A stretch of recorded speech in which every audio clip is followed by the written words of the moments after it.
Hey gamers, quick ad break before we get to the pod. As you might have noticed, the Beyond Solitaire podcast is now sponsored by Central Michigan University's Center for Learning Through Games and Simulations. I'm personally really proud to have this sponsorship because they believe in bringing games to the classroom to make learning both informative and fun. One part of CLGS's project is to publish peer-reviewed, academically sound board games that are indeed both fun and informative, and I want to make a quick announcement about a couple of those. Their first successful Kickstarter, Monumental Consequence, has now opened pre-orders, so if you go to the Kickstarter page for Monumental Consequence, designed by Mary Beth Linney, you can pre-order it there. If you want to hear more about the game, I actually interviewed Mary Beth Linney on a previous episode of this very podcast. I also want to announce an upcoming Kickstarter game for you to look out for. There's not a release date yet, but I will be having the designer on this podcast for an interview, and that is Professor Scout Bloom's Rising Waters, which is another game you'll be hearing more about in the near future. Thanks for listening, and let's get on with the show. Hey gamers, this is Liz Davidson from Beyond Solitaire, and this week on the pod I have two very special guests. I have Paul Booth, who is a professor at DePaul University, and I also have Aaron Trammell, who's a professor at UC Irvine. How are you doing, gentlemen? Doing good. Yeah, doing great. It's wonderful to be here with you. Yeah. Thank you so much for inviting us. Yeah, it's so wonderful to see both of you. So I admit I Google stalked you. So Aaron, I'll start with you. I've noticed that you've got a lot of interesting things to say about Dungeons and Dragons in particular in your scholarship. Do you want to give people just sort of a rundown of what you like to write about? Yeah, so I do a lot of work on games and identity, like the way that people take games that they play and think through them and how they impact their identities. So a lot of my scholarship actually started looking at Dungeons and Dragons and the practice of role playing in the game, and thinking about how women and people of color who approach Dungeons and Dragons experience the game, and that comes also from my experience as a mixed kid, both black and Jewish, growing up in New Jersey. So all that kind of comes out in my writing of that, and that's kind of grown into a larger conversation about race and gender and board games and tabletop games more broadly. That is awesome. And Paul, I know you're a Doctor Who fan from Twitter, and you also have a book called Board Games as Media. So what's your little rundown of what you like to write about? Yeah, I guess Doctor Who fan and I write about board games kind of sums up at least my Twitter account. So I study pop culture, and in that I'm particularly interested in the reception of pop culture. So a lot of my work has been on fandom and how people kind of have emotional engagement with media texts. And that's partly because I am a Doctor Who fan, and I was like, why is this show doing this to me? And then that has broadened out to look at fandom more generally.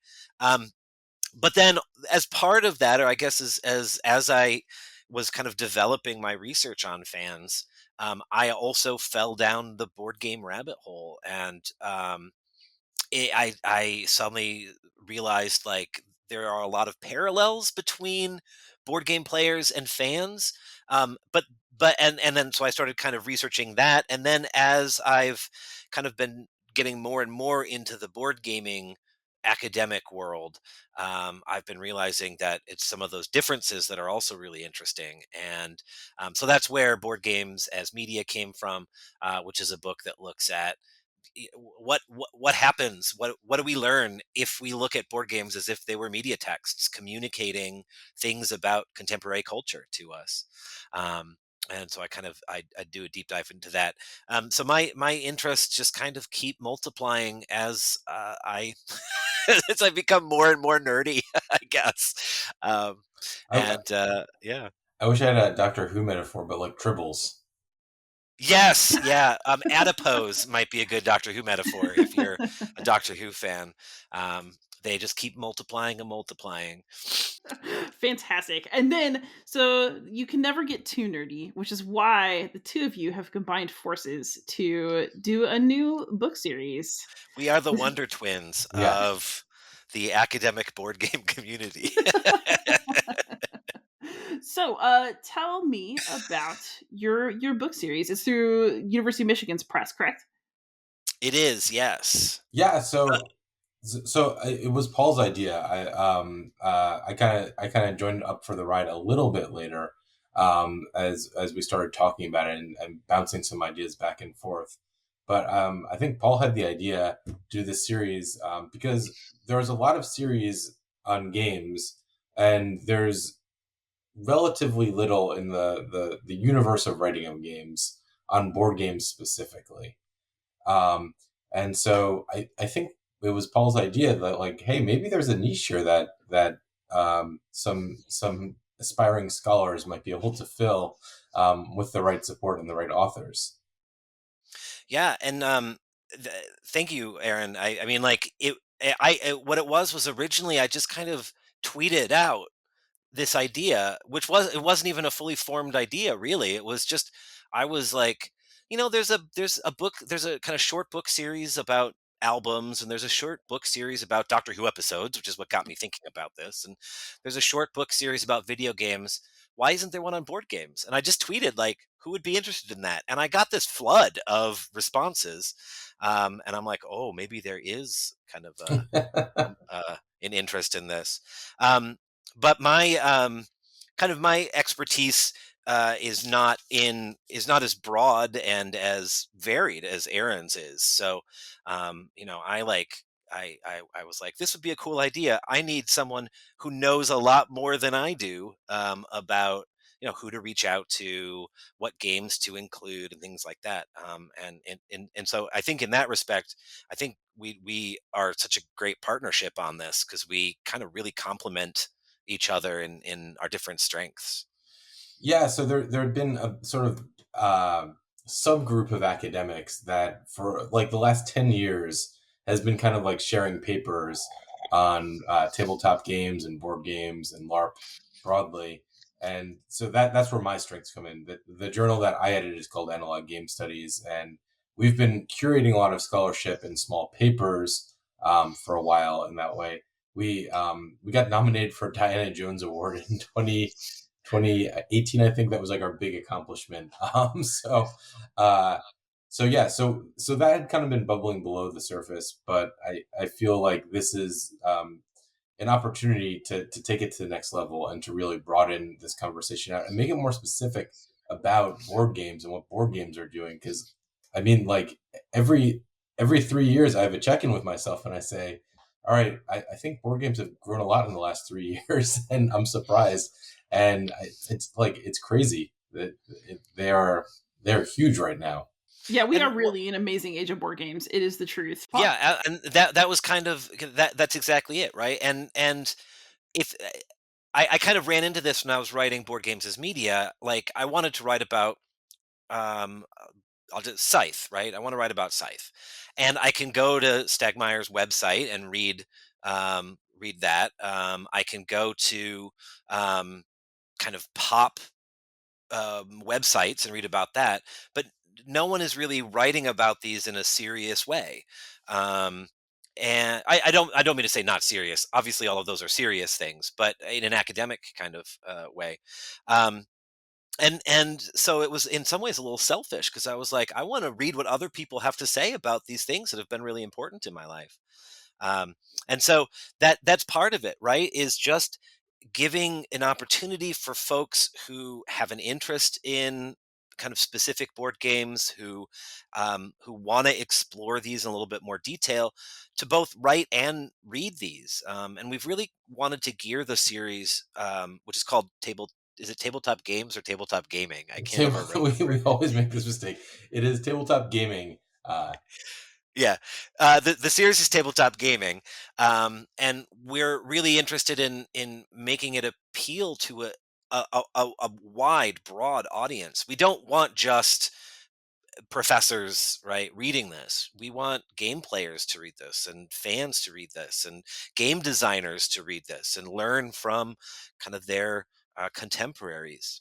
Yeah, I mean, I will say, as somebody who researches games, I think to kind of repackage what Paul just said, the the best writing and thinking about tabletop games and gaming right now is often happening on YouTube and on podcasts where people who are really into games and have an hobby of academics or like understanding intellectual discussions are critically analyzing things and not the other way around. And so we're not we're trying to harness this, I think, to harness this energy that's already in the community, bring some of our friends from the academy in, but also try to make some new friends who are working on the ground and in the industry right now who have something important to say to academics.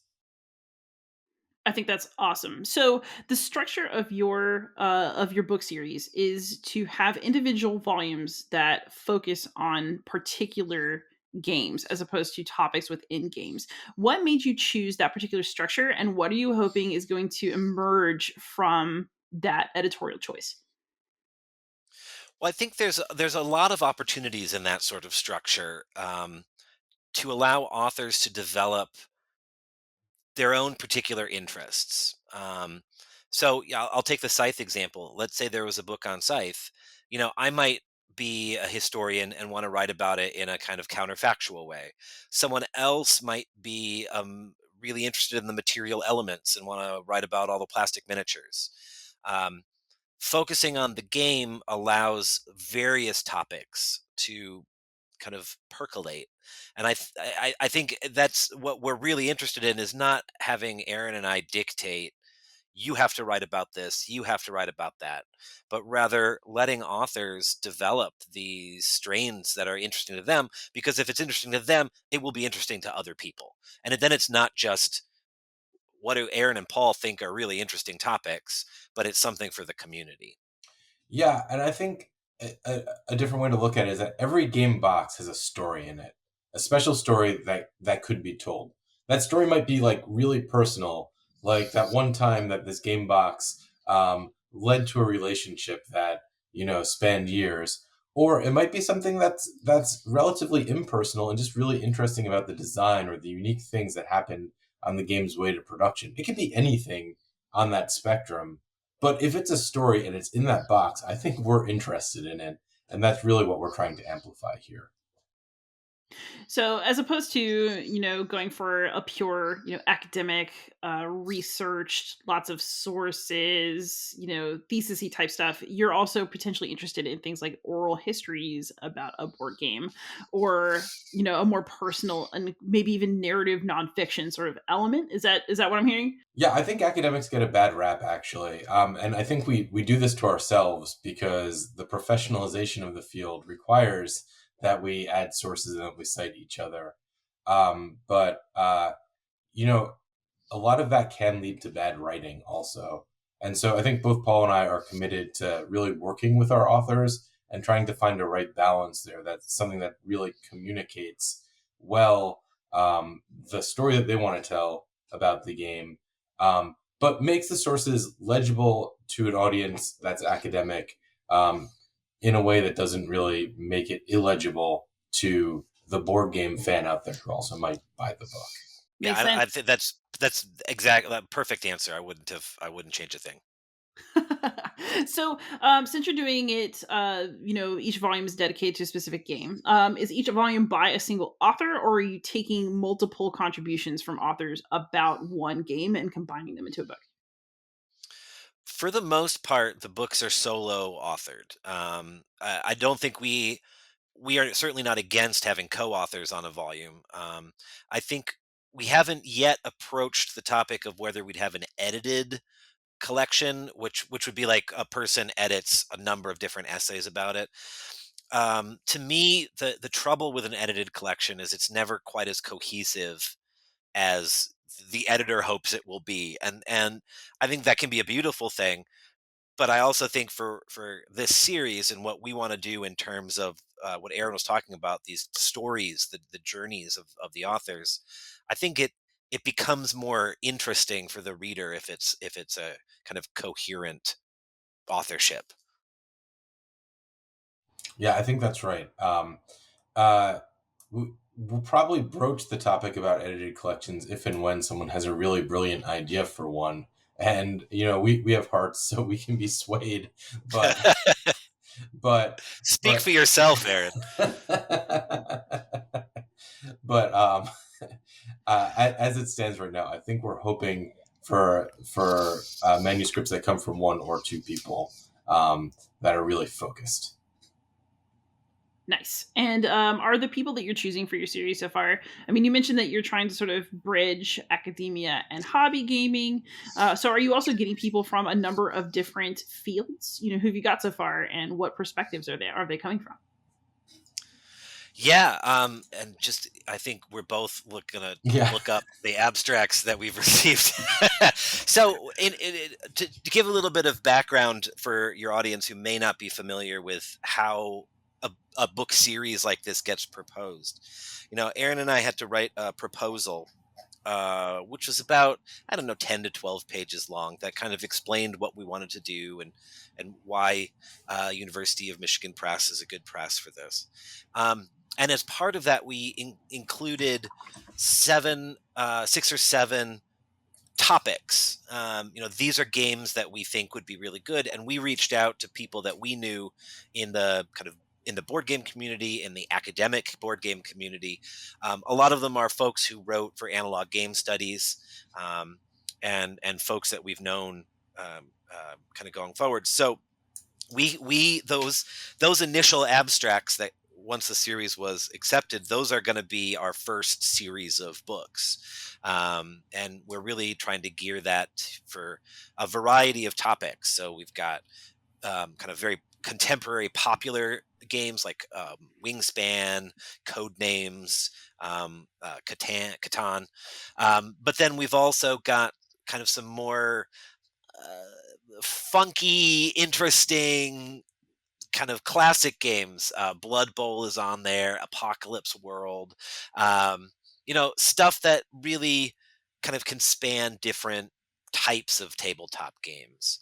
Um, so Aaron, now that you've had a chance to look up the abstracts while I was riffing for a little bit. Yeah. I think that was a wonderful riff, Paul. Also, I think the other focus of the series is on inclusivity. I think this is one of the things that we're really working hard on the back end to curate. So I know we're really excited about an abstract that we have on Wingspan, which will hopefully also be coming out, and another one on Spirit Island. These games that, in a variety of different ways, have challenged some of the norms of the landscape of board gaming, which, like 20 years ago was mostly a conversation about trading in the Mediterranean. So I think we're also looking for sort of games that push that envelope as well.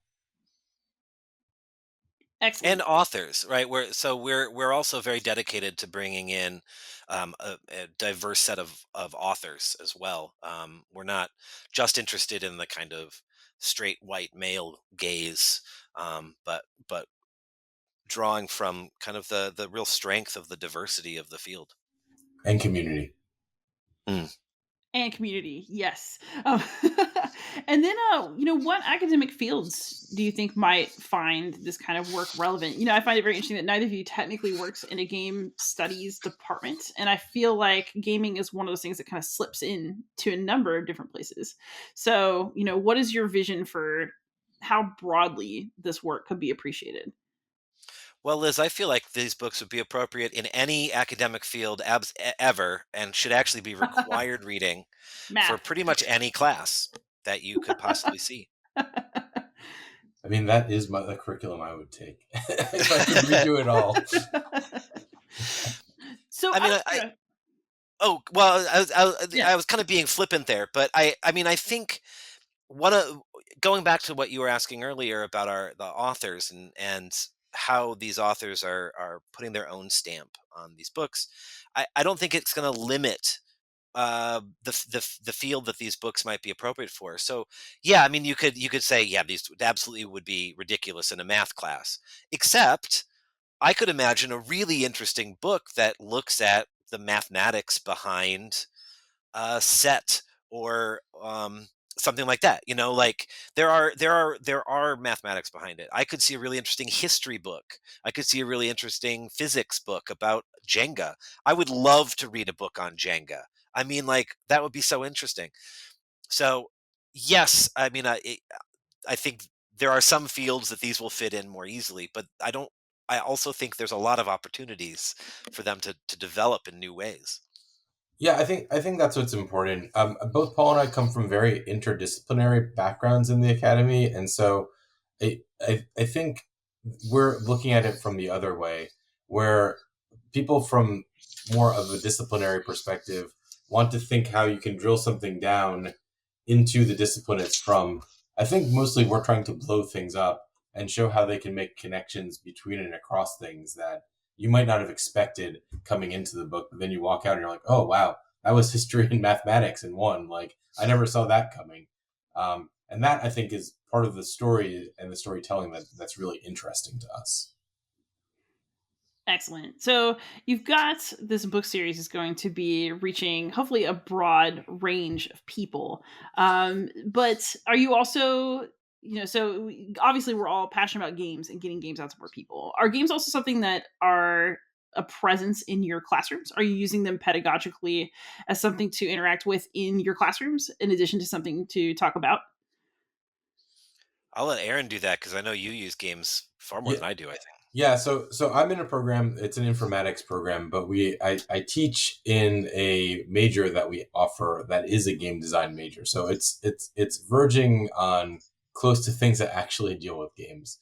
So I just finished up the class I teach every year, which is on mobile gaming, and in this class, the final project that every student has to do is make a 40 card game, because like deriving inspiration from like the history of magic, where Richard Garfield goes to Wizards of the Coast and says, hey, I've got this board game Robo Rally, and then they say, well, that's great, but is there something you could take with you to cons? And then all of a sudden you have this huge game that's franchised everywhere these days.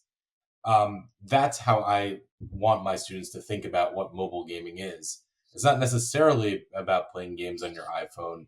It could be so much more if you brought in your horizons about what it is. And so they made these excellent games, but in that class, we're playing games, we're playing board games, we're playing video games, we're playing all sorts of games. Frequently, I'll sign Love Letter for my students.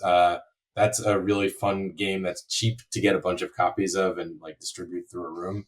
And I've also, in a different class I've taught, I have an epic final day where we do two rooms and a boom, which is a really fun way to close out the class and also have some really interesting conversations about democratic deliberation, and politics and stuff like that. And I think, actually bringing games into the classroom winds up showing students how important games are to our lives, which I am just so thrilled with. I use Two Rooms in a Boom in one of my classes too. We where we talk about social dynamics. Absolutely fabulous game, and it's hilarious because they always want to play it longer than you think. I've given you half an hour to do this game, so you can play it 4 or 5 times, and then they're like, "No, no, we're not done yet. We want to try new roles. We want to try new things." So the other thing I'm noticing from the way that you're talking about games, and Paul, I think this plays into your published work quite a bit, is that you're very interested in how games are received by the people who play them. So you're interested in your students' perception, Aaron, of what a mobile game can be, in terms of their own entertainment. Or we have people writing them writing these books in your series that are about their personal, potentially very, very personal experiences of games. To what extent do you think that games are important as media that makes a statement about something? And to what extent do you favor sort of the idea of the person's experience of playing the game as taking precedence in what you study? It's a Ooh, deep question. getting into the heavy questions. I mean, I guess for me, those two things are kind of inseparable, right? I think the meanings that someone might get out of a game have to depend in some way on how the game is constructed. There's in fan studies when we're studying kind of audience reception, and people say, "Oh, fans can believe anything about a TV show." It's like, well, they can believe lots of things, but no one is going to confuse, you know, Star Trek for, I don't know, an allegory about beekeeping, right? Like that. It's there's a lot going on, but there are some readings that are more close than other readings. Um, so to me, the experience of a board game is part of it, but the game itself, the text of the game, is the other part. That's kind of, not to get too introspective and navel gazing here, but that's kind of what board games as media is about. Is saying, here you have a text, but it's a text that's co-created, by the designer of the game and then the people playing the game that may only ever see a small portion of it. You're never going to draw every single card in a game that has hundreds of cards unless you play it hundreds of times. So it's always going to be this kind of slice, that you construct out of a larger world. Yeah, I think that's beautiful. I would use the old quote, "Death of the author," which I'm sure a few people listening are probably familiar with, as this old paradigm of that the author writes the book, and that's the end all be all of the meaning. As something that, like, today we're very used to not thinking about media in that way anymore. We don't think that the story of a television show ends when the television show's early. We go to web forums, we digest all sorts of stuff about that show, about the people who wrote that show or worked on it, etc. So I think that's part of the narrative here. But then the other part about it, and I think this is the really interesting part about it when it comes to hobby games overall, is that there's a longer story here about the people in the communities having worked together with the designers the whole time. And I think that, when we look at board games and we look at board gaming, we should and kind of have a obligation to be inventing the story as the sort of collaboration that has always been going on between players and authors that are often friends with each other, or at least, like, the 2 degrees of separation away from each other and kind of in dialogue with each other. So yeah, I think that's one of the really profound implications of thinking about what games mean, is that it's not necessarily just a story about the people playing it, and it's not just a story about the designers, but it's a story about how these things come together and form worlds of our imagination. So it's really interesting, Aaron, that you would say that, especially because I'm thinking about, right, some of your work that I have read about Dungeons and Dragons. So a lot of your work on tabletop gaming comes from your perspective as someone who was fitting themselves mentally into a world that was not necessarily created for them. So when we talk about gaming as a dialogue between the designer and the community, especially as people who are committed to a more inclusive space, do you also feel that having a more inclusive community is eventually going to pull on game worlds to communicate with those communities differently over time? Like, is that part of the end goal here? Yeah, to answer that question, that's such a wonderful and thoughtful question. So thank you for asking it to me. Um, I I think that we're coming out of a paradigm where games, historically, or at least the publishers that have had a lot of money to publish and distribute games, have been a predominantly white space. And we're moving into a paradigm where a lot of people, both allies and BIPOC people working in the industry, are challenging that. And I think that that's an important moment that we're all living through now. And it's in some ways a very exciting moment that we're living through now, because we're seeing all kinds of games kind of with new kinds of representation, with new stories to be told, emerge in that sort of breach. But I also think, within that, there are a set of interesting alliances that are happening right now. And I think one is between some of the larger publishers and more of a coalition of BIPOC authors, because there's an incentive for publishers to diversify their audiences and bring more people in. And I also think, one of the things that happened in the community before that is that there were niche games that weren't very marketable, that the hobby had been producing. And so I think that this is kind of a point of tension between a sort of like old guard of hobbyists and a new guard of geeks coming in, trying to play these games and produce these games. And it's just honestly an exciting moment right now, and one that I think we're seeing a lot of creativity happen around the games that we're playing because of. Does that answer your question? Yeah, and it kind of spurs new ones. I think it's really interesting, especially because your book series includes, right, games that are kind of older games and then more contemporary to us games like, Wingspan. Um, what happens, if you think about games and players as co-narrating, as co-authoring, and even as like kind of giving each other some push and pull, how does that change as games kind of leave our current market and become older games, and how does that affect the particular kind of academic approach that we're talking about with this book series? Paul, do you want to Well, take it? I mean, I can maybe start to answer that. I don't know if I could fully. It's such a great question.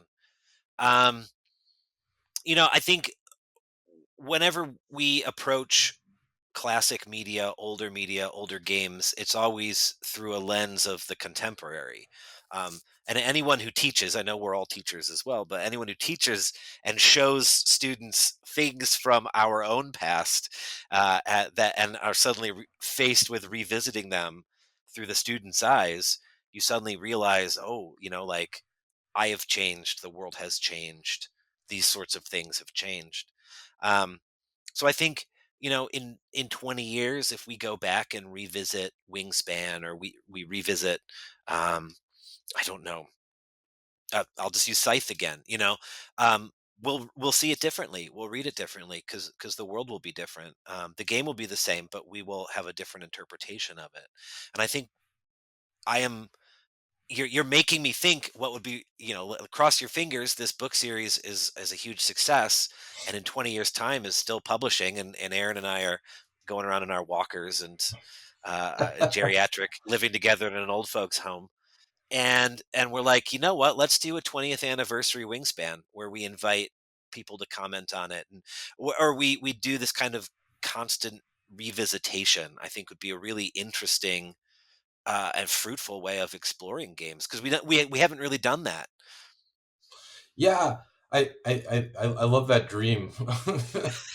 Playing Wingspan in the old folks' home. Uh, I also just think there's something to be said about moments, and that the fact that, part of what the books will be is not just a critique that's eternal and forever about the game, but a time capsule of what that game meant in, 2022 or 2023. And that's a special thing. Like, that's something that I want to be able to go back to and say, like, oh, well, I thought I remembered it this way, but in this time, the game was clearly remembered in this way, and that's important for our shared culture and history. Gosh, it's also so interesting because, as hobby gamers, right, we talk all the time about the cult of the new. And so many people purchase a game, play it two or three times, and then they're ready for the Mhm. next one. We all get FOMO, lots of Kickstarter junkies out there. I'm not really immune either. I review games. So there's the games that stay in my collection for a long time, and there's the games that I play a couple times. And I mean, I play more than a couple times for review, but you know what I mean? There's the games that are in my life for a short while. So the other thing that's kind of interesting about this series is that there's no way to know, depending on what people choose, if those games are still going to be a big deal in 20 years. Like, is Scythe going to still be a big game in 20 years? I think Wingspan has the potential to still be a big game in 20 years. But, are you selecting for that? Or are we just letting authors go with cool proposals and then we'll just see what happens in 20 or 30 years? Well, I think part of that is uh, the way we're defining the word big, right? Yeah. Um, we often have this rock star mentality about what big is, but I think it's also important to remember that sometimes small can be big. A game that was important really for someone's life at this one time, I think, is big in its own way, and those stories are kind of, I think, what make us all geeks, right? Like recognizing that we're not necessarily playing with the cool kids in the playground, but we're playing with each other, and there's something about this sort of like weird niche hobby that isn't always understandable to the outsiders, that we can all kind of geek out and bond over. I love that answer. I love that because no one thinks that their favorite game is a small game. You have a good point. Speaking of which, what are y'all's favorite games? I love Aaron, we should really have good pat answers for this question. I love Galaxy Trucker. I think that's my favorite game of all time. But it's actually a really painful favorite game of all time because the better you get at Galaxy Trucker, the worse it is for everybody else to play that game with you. And so it becomes more and more of like a sort of like the precious that I will never get to the table because I love it so much, but my friends do not and definitely don't have the experience to compete well with me. That's where the mobile game comes in handy. Yeah. For me, my number one all time top game is Gloomhaven, which I mean, I know that is a huge game, and I know it's kind of like saying, "Oh, I'm a fan of Marvel," but it exactly as Aaron was talking about, it hit me at a moment when I really needed it, and that's a game that you'll appreciate, Liz. I played solo the entire time, and just like I needed to live in that world for a year, and I did, and it was wonderful. And so emotionally, it helped me through some difficult stuff, and then, but it was also just a really fun game. And now I'm able to go back and share it with my partner and with friends in a new way. So that is a game that has continued to give when we talk about it. If you talk about a percentage of how much you spend on a game versus how much you play it, the per play on that game for me is like got to be like 10 cents a play at this point, um, as opposed to some other games that I really like, but are like, I don't know if this was $100 worth, but which So, is which is something that I think we don't talk enough about in the hobby, which is that the high prices of games make it an exclusionary um, hobby in a lot of ways, and that's a maybe a separate conversation, but Yeah, it is, but I do want to piggyback on it because it's so interesting. Like, I just think about where I am now versus where I started. Where I'll easily break out my wallet for an exciting big box of something, and often if I go to the store, those are the games I'm looking at. But when starting out, like I remember, a modest $20 investment in Hive was this like month of play that was like really exciting early on when I started getting board games like 15 years ago. So yeah, it's weird to think about how that also scales in yeah, experience and perspective. yeah, absolutely. That's a really good point. We lose yes. sight. We lose sight of the new gamer. Um, and so when we go and go to a board game store and we're like, "Oh, I want this new shiny," and you're like, and your partner, your friend who's not necessarily a gamer is like, "I'm not going to play that with you." Like that's a game that you're just going to put on your shelf because you want it. Yeah, that's a that's a that's a that's a weekly conversation in the Trammell household. Oh my goodness. So now that I know though what games you love, are you planning to contribute to your own series? And if so, would it be about those games? I'm if it came around, I might one day contribute, but right now I think we're committed to having a kind of greater variety of viewpoints. And as editors, we have a hand in picking which ones get through the process and shaping them. So we don't want it too much to be the Aaron and Paul show, I think. But Gloomhaven is already spoken for, I'm afraid. So Yeah, I would have to pick something different. it is. Yeah, yeah. I think we're gonna do more of the whispering in ears.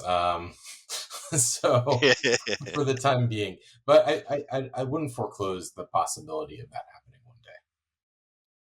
I think what we should do. This has just come up now, but and so your podcast listeners are getting an exclusive here. Um, but I think Aaron, you and I should co-write one where we have a vehement disagreement about the game, and like a game that you love and I hate, or vice versa, and we kind of debate it. I think Oh, that would be really oh, fun. that'd be great. Like a devil and an angel. Uh, Yeah. I hope I get to play the devil. So, just out of random curiosity, then are y'all's gaming tastes relatively aligned, or are you super different people who just happen to have a shared academic interest? Aaron's definitely more into role playing games than I am. Yeah, I would definitely divide the group into roughly into that. My background is definitely far more attached to role playing games, but in the role playing game group, I'm like the board game nerd. So, um, but I think that's an easy box to put our expertises into, more or less, as a wonder duo. Nice. So I will ask you one more, I guess, semi-difficult question before I throw you the end of show softball, which is where you can be found online. So what I want to know is, y'all are professors. You like to get people to think more deeply about things, and obviously this book series is aimed at helping people engage more deeply with their games. So what question should my listeners ask themselves the next time they play to have a more interesting and reflective experience with their own beloved games? Long pause. Well, Yeah, I'll take first shot at this. If that's okay, Aaron. please. I'll give a Give us Um, longer some time. pause. so it's a question that I have, because I teach a board game class, which is actually where the book came from.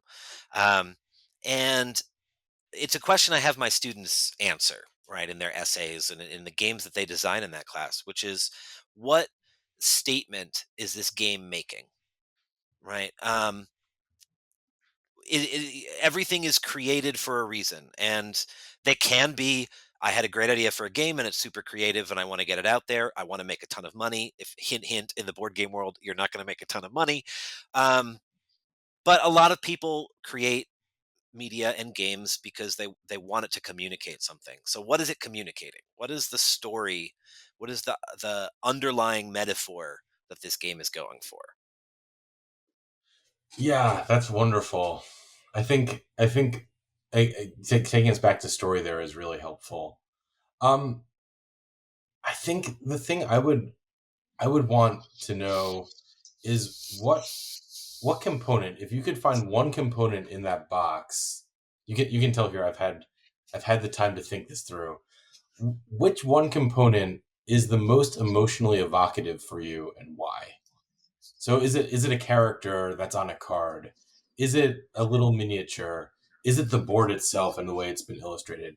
Because I just think there's such interesting tactile things in these boxes, and I think that's really one of the things that makes me keep games on my shelf, is like there's amazing things in here. It's like you discover this whole world when you unpack it, and yeah, I just want to kind of understand what in that world is just pulling you in like an anchor, like a tractor beam. Ooh, I Good like it. answer. Excellent answers. And so now an easy question, as promised. Where can y'all be found online? And so, just so people can ask you questions. I am, I mean, P Booth at DePaul.edu. So Paul kind of repeats in that. And then on Twitter, I'm at PBooth81. Yeah, and you can email me at trammell@uci.edu, and that's Trammell with two M's and two L's. This is people always use either one M or one L, but no, it's not your eyes. It's two M's and two L's. But or you could tweet me at Aaron Tram, which has two A's in it. So lots of double letters. But also, I encourage your listeners to check out some of the other work that I do at analoggamestudies.org, where we try to frequently publish articles also that might be of interest to your listener base. Excellent. And as y'all know, I can be found anywhere on the internet as Beyond Solitaire. Thank you so much, Paul. Thank you so much, Aaron. I've very much appreciated your time on the show. Oh, thank you This so was much, super Liz. fun. Yeah, Thank you so much. I can't believe it was 45 minutes already. That was I fast. know. It's like it's flown by. Thanks so much for listening, everybody. Leave us some comments, some questions, and as always, happy gaming.